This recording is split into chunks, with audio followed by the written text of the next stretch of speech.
Bom dia, meu nome é Ricardo Pataro, eu trabalho para o NIC-BR, dentro do Departamento do Registro BR. A responsabilidade nossa é a parte de alocação de recursos de numeração internet. E esse tema é um tema interessante na atualidade. Alguns de vocês já devem estar sabendo, já devem ter pedido o endereço IP para a gente recentemente e receber uma resposta de que a gente está numa fase especial e que não vai dar para alocar tudo aquilo que vocês, de repente, precisam, justificam, mas somente 1.024 endereços. Essa apresentação vai explicar um pouquinho do que é essa regra especial que a gente está vivendo, esse momento, e tentar mostrar também que tem solução. Quer dizer, o IPv4 acabou, mais ou menos, a gente vai ver em detalhes, mas não é o fim do mundo, não é o fim da internet tampouco. O IPv4 acabou, mas, na verdade, existe ele não se esgotou totalmente, existe ainda alguma coisa, um volume ali, um volume morto, uma palavra bastante utilizada recentemente, existe um volume lá que pode ser acessado de alguma forma, uma forma bastante restritiva. Quando eu montei essa apresentação, havia ainda aproximadamente 110 milhões de endereços não alocados. A gente vai ver um pouquinho o que dá para fazer com isso, como é que eles estão sendo distribuídos, se dá para utilizar ou não. E parte desses endereços estão em reservas especiais em alguns RIRs, e outros ainda têm endereços disponíveis em reservas normais. Um pouquinho de história. Existe uma hierarquia na distribuição de recursos de internet, é algo que a gente já apresentou em outras oportunidades, mas eu vou só recapitular. No topo dessa hierarquia existe uma caixinha chamada IANA, que na verdade é um serviço prestado atualmente pela AICA, ela que é responsável pelo controle de tudo que estava livre, parte desses números que estavam livres eram repassados para os registros regionais, que cobrem as regiões do mundo, do planeta. São 5 regiões, América do Norte, Europa, Ásia e Pacífico, África e América Latina. Ainda nessa estrutura hierárquica, depois dos registros regionais, aí tem os provedores de internet, outras instituições, e em algumas regiões, como a nossa, da América Latina e também da Ásia e Pacífico, tem uma outra figura nessa hierarquia, que são os registros nacionais. O registro BR, o NIC-BR, é um registro nacional que distribui os endereços IPs e ASNs para provedores, instituições dentro do Brasil.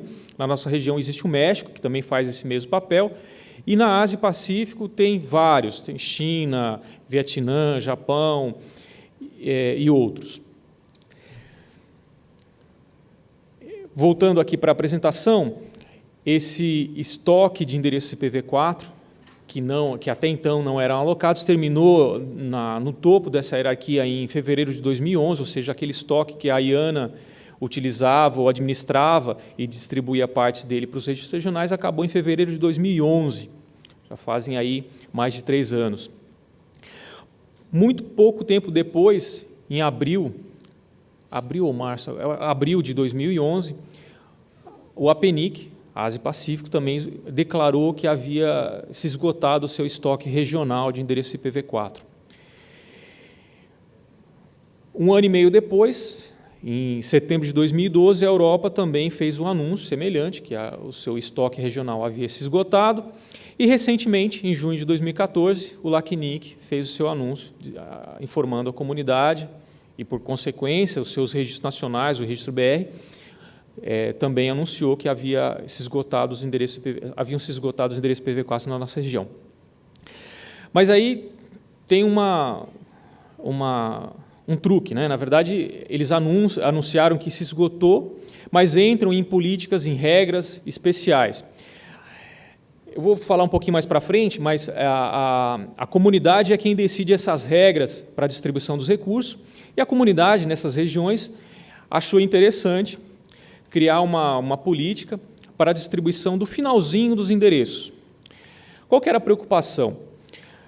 Muito possivelmente, poderia chegar no finalzinho uma empresa grande, com justificativa correta, e arrematar tudo o que restava, pela sua operação grande, pelo seu número de clientes, e deixar muitas outras empresas com justificativas também corretas na fila a ver navios, sem receber nada. Então, essas comunidades pensou, vamos criar uma regra que esse finalzinho seja um pouquinho mais organizado, seja uma terminação, como eles falaram, suave. Não é uma terminação fácil, mas é suave, porque receber a notícia que acabou, que não vai conseguir receber aquilo que você precisava, não é nada agradável, mas a ideia é permitir que, ao menos, um mínimo fosse alocado para algumas empresas, alguns provedores. E foi isso que foi implementado em todas essas regiões, tanto no APNIC, no RIPE, como no LACNIC. A diferença aqui no APNIC e no RIPE é que somente para novas empresas. Todas as demais empresas que já tinham alocações de endereço IP, IPv4, não podem receber nada desse estoque que restou, somente para novas empresas. É uma ideia interessante. Quem está entrando nessa indústria, nesse momento, recebe um mínimo, que nesse caso é um /22, 1024 IPs, para montar a sua infraestrutura mínima e se preparar especificamente para IPv6, que é o futuro, não tem jeito. A gente não pode postergar, não tem como adiar. Mas a gente ainda precisa, nesse momento, alguns endereços IPv4 para preparar mecanismos de tradução, atender ainda os clientes que precisam acessar conteúdos que estão somente IPv4, mas se preparar já para IPv6. No caso do LACNIC, a comunidade, nós, de uma forma geral, pensamos em dois momentos. Tem uma reserva especial, que é a que a gente está agora nesse momento, que permite alocações de /22 ou 1024 para qualquer empresa, sejam aqueles que já têm alocação de IPv4 ou aqueles que ainda não têm. Então, todos vão ser atendidos. E essa alocação a cada 6 meses. Então, se você recebeu um IPv4 agora, essa quantidade, esses 1024 endereços, você tem que esperar 6 meses para poder receber outros endereços.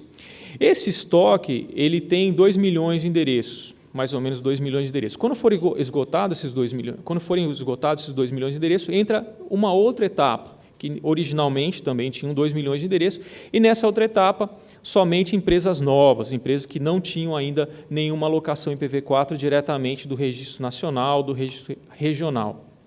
É a ideia de garantir também um espaço de endereço para aqueles que estiverem entrando na indústria nesse momento especial. Esse 2048 aqui é que alocações de /22 num espaço, na verdade, esse número aqui, são 1.024 alocações que daria para fazer nesse espaço de 2 milhões de endereços. Não, desculpa, é isso mesmo. São 1.024 endereços, num espaço que são 2 milhões mais ou menos, dá para fazer 2.048 alocações. A previsão que se tem, olhando a história, o ritmo de alocações é que dê aí para atender 1 ano e meio mais ou menos de alocações. Né? Se a gente começou agora em junho de 2014, possivelmente até dezembro de 2015 ainda tem alocações nesse ritmo que a gente está agora. A partir daí, a partir de dezembro, se as estatísticas estiverem corretas, entra a outra fase, que somente alocações para quem ainda não tem nenhuma alocação de IPv4 do registro regional ou nacional. Eu mencionei que, originalmente, esse estoque que vai vir depois, ele tinha 2 milhões de endereços, mas ele aumenta, esse estoque ele aumenta, ele cresce. Por quê?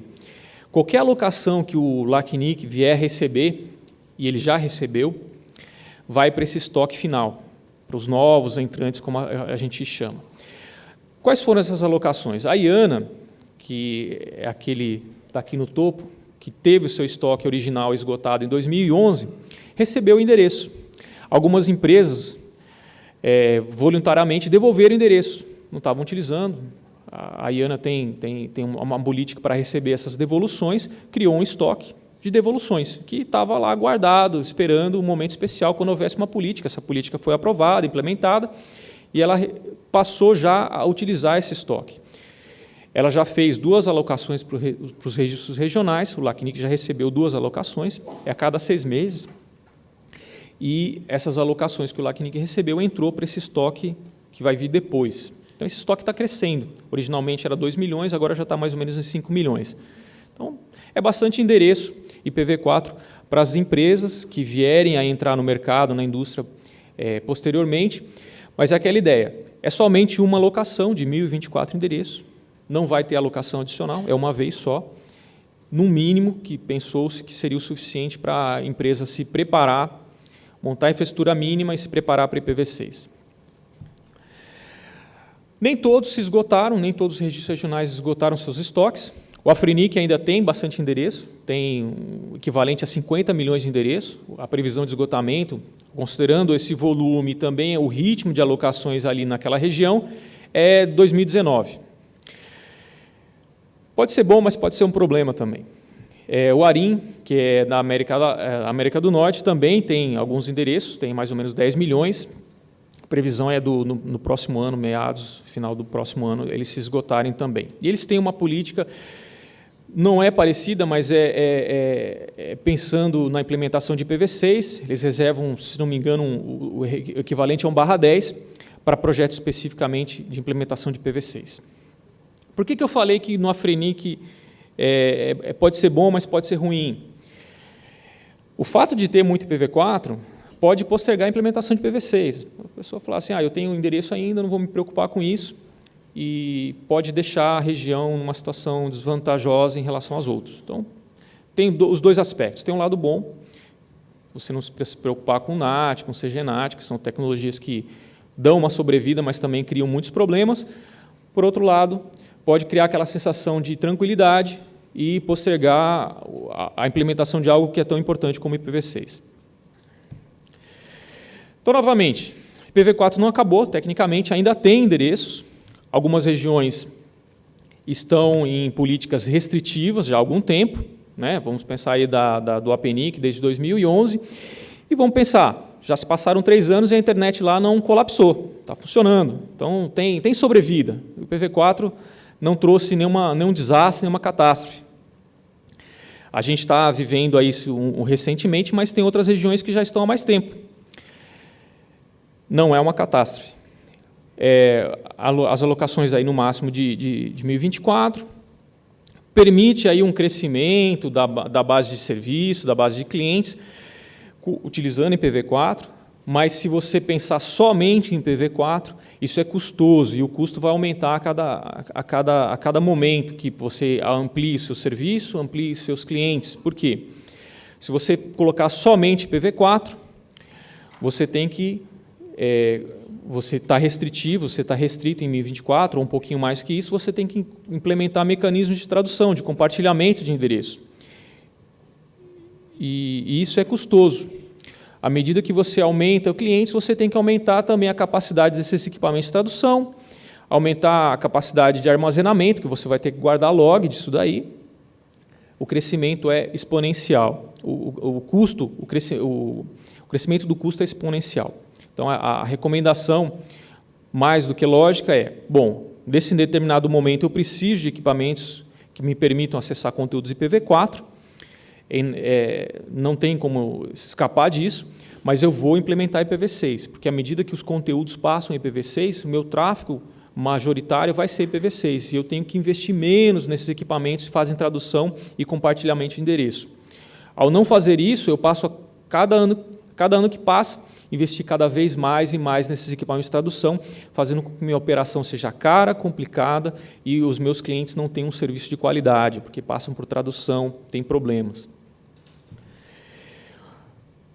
Rapidamente, eu já me adiantei nisso, o modelo hierárquico de distribuição, mas eu queria destacar essa parte de políticas e regras. Por quê?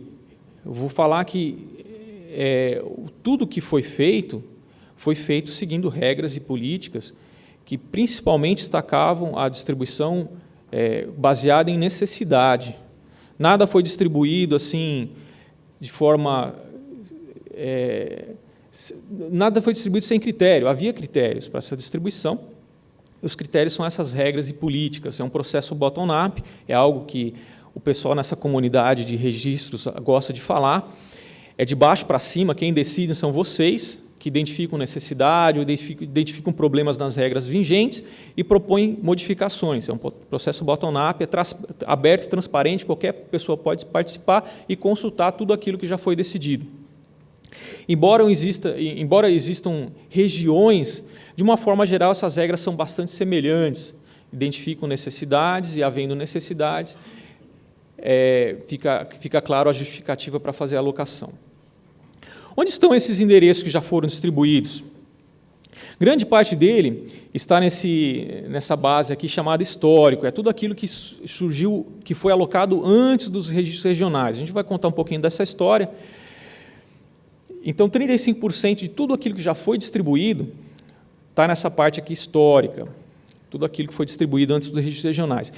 E aí, aquele alerta, né? Pode parecer assim, puxa vida, tudo isso aqui foi distribuído de forma irracional, houve um desperdício. Na verdade, não. Vamos pensar na época. Na época, o que se tinham eram as classes, classe A, B e C.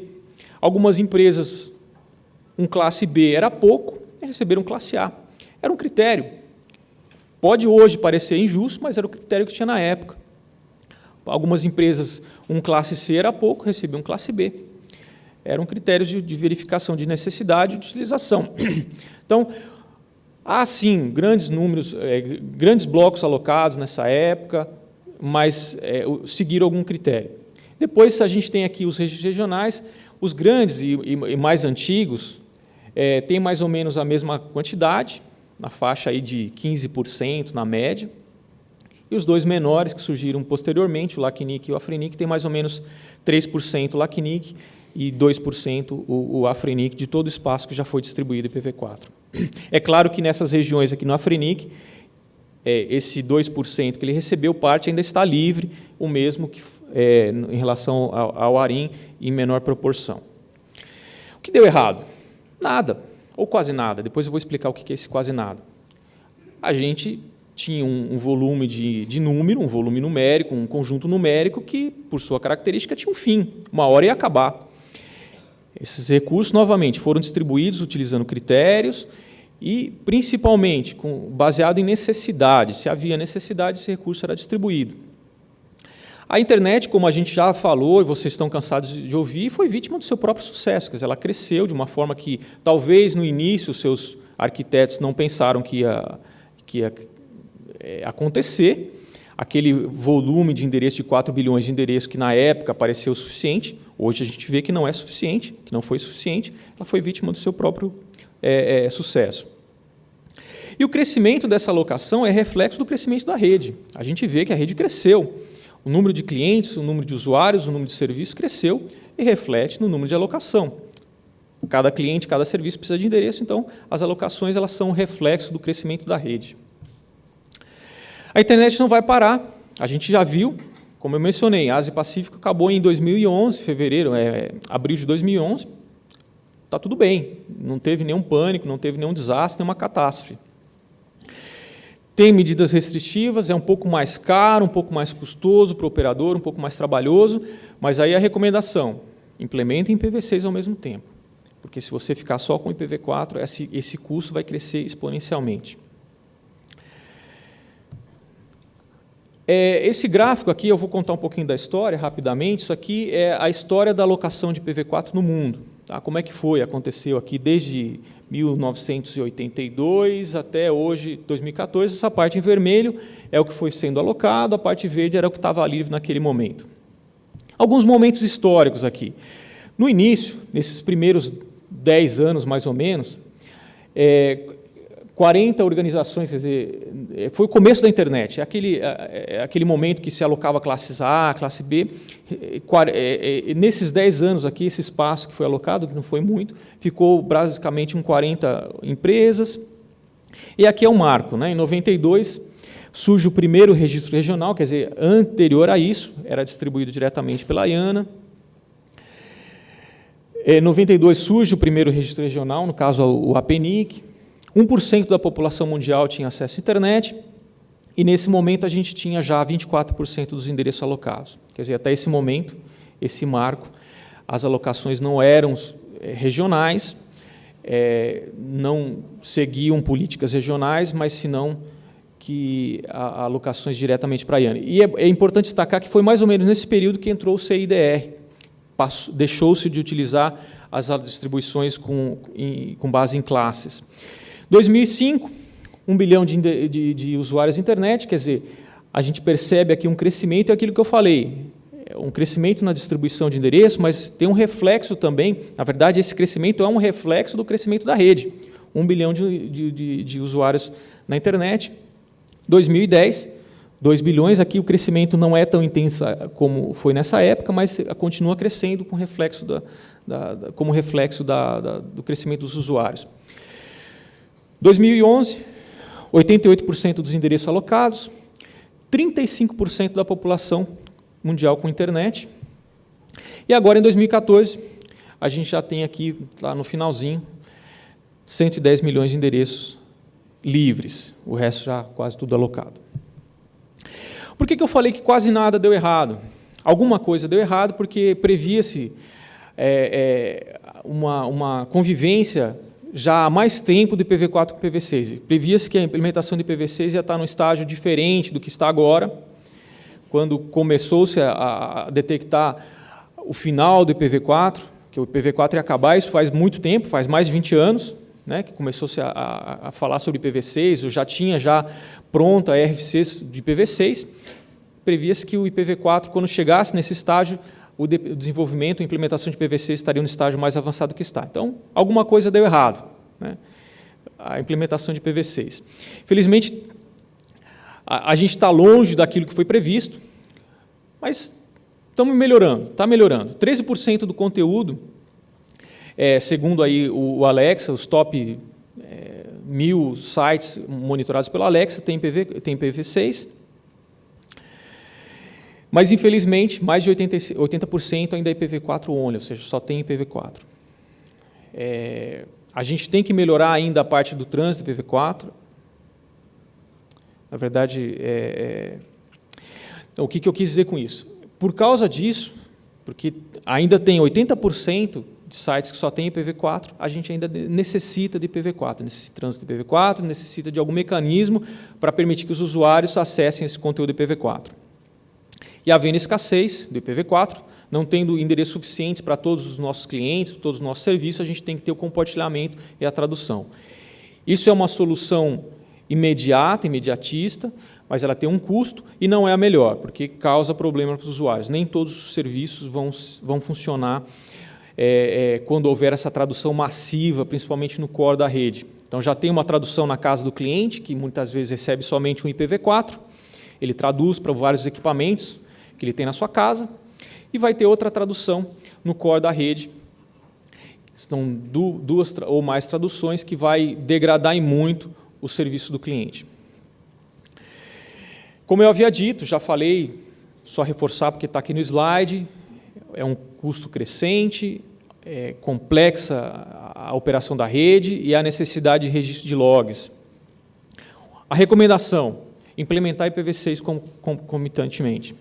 À medida que o conteúdo IPv6 cresce, grande parte da sua preocupação vai ser em relação ao IPv6, que é uma operação mais fácil, você tem que investir menos em NAT, você tem que investir menos em armazenamento de logs, de tradução. Então, sua rede ela vai crescer de uma forma mais tranquila e mais suave.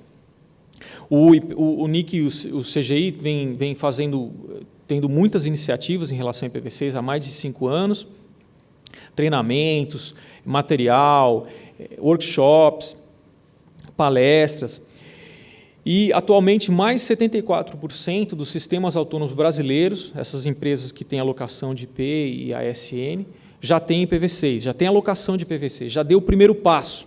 Não é o suficiente, mas já é o primeiro passo. Agora a gente precisa implementar, colocar em operação.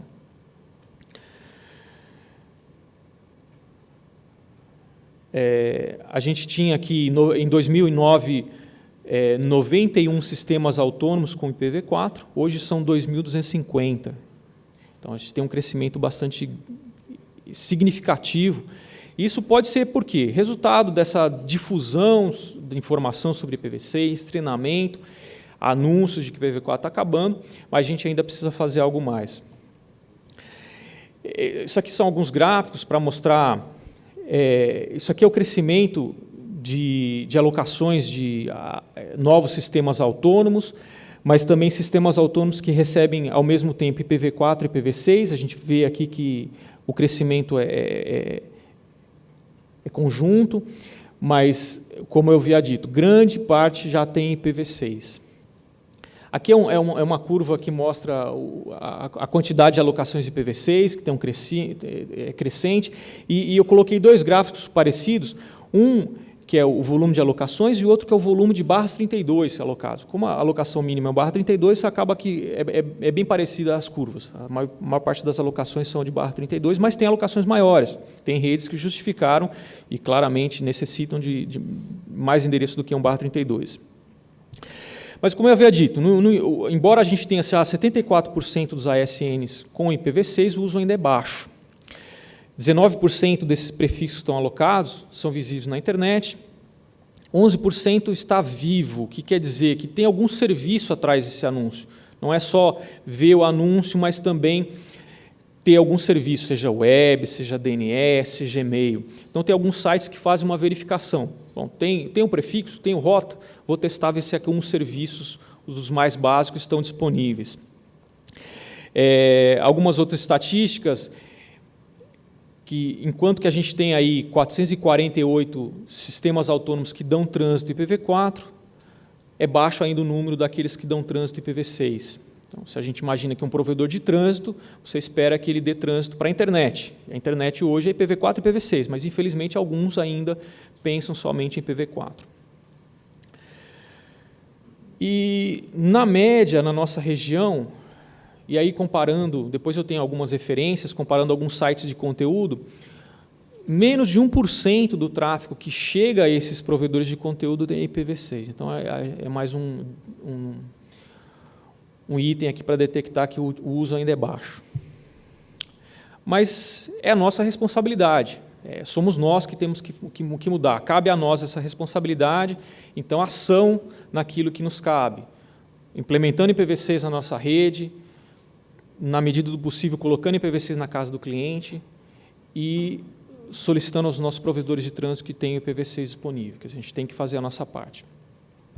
As referências, esses dois aqui são bastante interessantes, são providenciados pelo APNIC. Boa parte daqueles marcos que eu coloquei naquele gráfico, na história, foram tirados desses dois sites. Eles têm referências bastante interessantes sobre o NIC, as iniciativas, treinamentos que a gente tem para IPv6, e aqui algumas estatísticas, dessas que eu coloquei, são providenciadas pela Cisco, mas também outros, o Google também tem algumas estatísticas, mas eu coloquei aqui duas que eu utilizei nessa apresentação.